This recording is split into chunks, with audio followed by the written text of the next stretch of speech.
President's power to exert executive privilege is very well established. However, in order to facilitate a swift and thorough examination of the facts sought by the Senate Intelligence Committee, President Trump will not assert executive privilege regarding James Comey's scheduled testimony.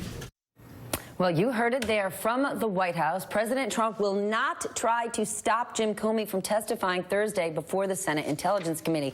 It is the first time we will hear from the former FBI director since he was fired, and it could be a blockbuster testimony about his conversations with the president on the Russia election meddling investigation. Joining me now, MSNBC Justice and Security Analyst Matt Miller, a former spokesperson at the Justice Department under General Eric Holder, and my panel, Steve Kornacki and Jason Johnson. Matt, let's start with you.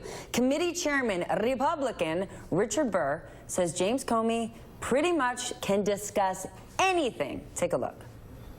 Has Mueller urged him not to talk about the Russia investigation or stay away from certain areas? They've talked, but I understand that the special counsel has not fenced him off in any way, shape, or form from the items he intends to talk about.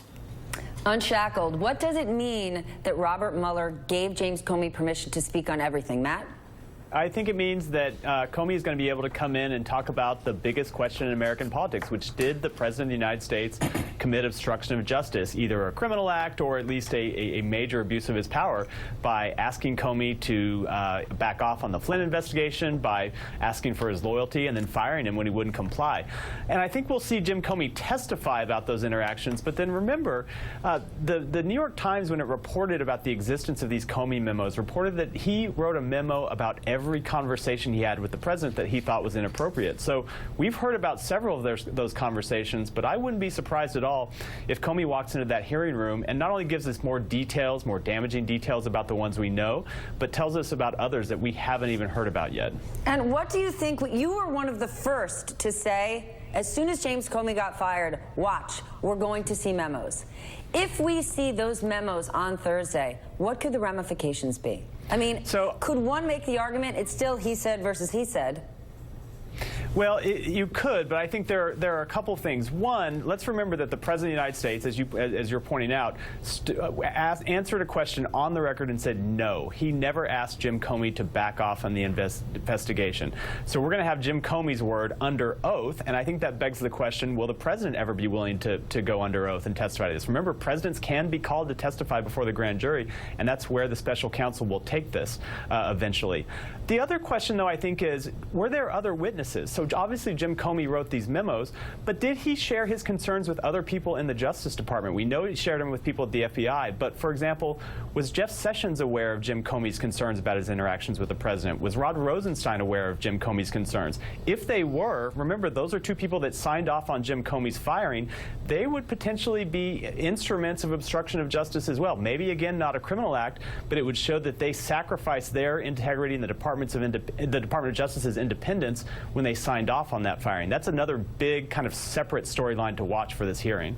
Steve, NBC has learned there's been a change of plans as it involves how the White House is handling the Russia investigation. The idea that there was going to be this war room, possibly headed by Jared Kushner or Steve Bannon, that has changed. Now, all Russia-directed inquiry is going out of the White House and to the president's longtime personal lawyer, Mark Kasowitz. What do you think about this strategy? Well, yeah, and then what happens when Donald Trump sees something during these hearings and he wants to tweet about it? I mean, all of this talk about new White House. Well, he might want to, right. But senior advisors within the White House have made it clear, some of them, they don't want to talk about Russia. Right. No. Well, this has been the central tension of this entire administration, and it was the central tension of Donald Trump's campaign. Can he take direction from the career professionals around him? Can he take direction, when lawyers step in a situation like this and say, hey, this is different than, being sort of impolitic on a matter of policy? Can he take that kind of direction? I think that's going to be something that's interesting to say. One of the things I keep thinking of with this Comey thing is how Comey handled himself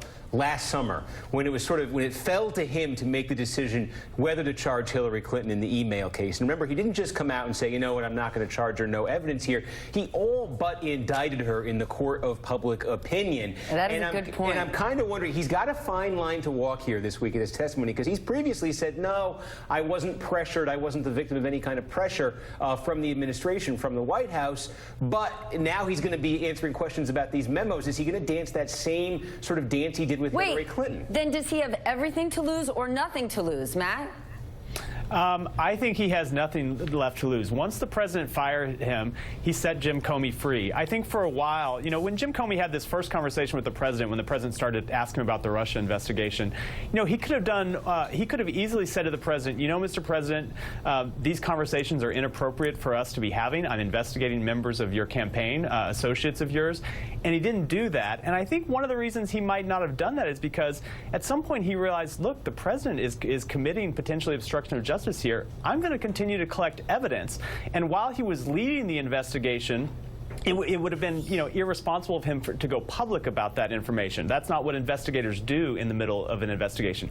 But he's no longer the investigator. He is now a witness in this case. And so he has a very different obligation than he did when he was leading the investigation. Before we go, I have to share a bit more of that conversation Don Jr. and Eric had this morning on Good Morning America, specifically about the Russia investigation.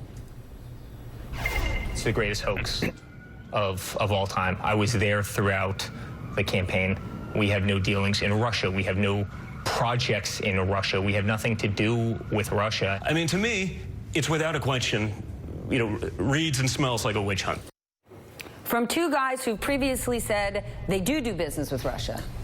This makes no sense. If they were honest about this and said, look, this is about rapprochement, we just want a better relationship with Russia, then all of this would end. The reason it feels like a witch hunt is because you keep boiling the water in the middle of the room and flying around on brooms and then claiming that you don't remember. I think they have created this problem for themselves because they keep lying, and that's only going to be further an issue after we hear Comey testify on Thursday. We'll soon find out. All right, we're going to take a break. Next, President